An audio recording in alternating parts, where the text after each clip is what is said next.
Invasion of the Body Snatchers was a science fiction horror film directed by Don Siegel in 1956 and starred Kevin McCarthy and Dana Winter.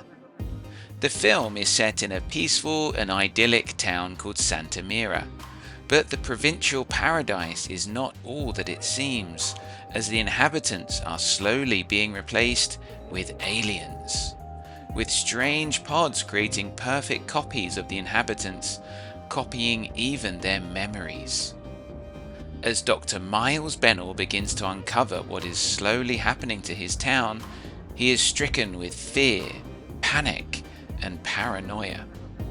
While well reviewed at the time, it was only in hindsight that the film became a flashpoint for discussion for what the USA was facing at the time. Some believed the film showed the dangers of McCarthyism, with trust disappearing amongst neighbours and everyone slowly becoming devoid of emotion and resistance. Furthermore, the pods target people of authority, like politicians and police officers, which some would argue were the very same people forcing the public to acquiesce with the government's dogged approach to outing and blacklisting people with communist sympathies. Another reading of the film, which is in complete contrast, is that it shows the dangers of a communist state, with the lack of autonomy and individualism being the big threat put forward by the film.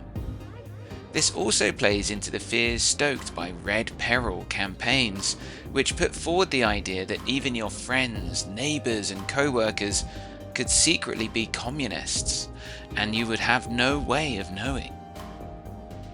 Either way, the film does have a strong anti-conformism theme, and fighting for your individuality, no matter how hard that fight may be, is the driving force of the narrative.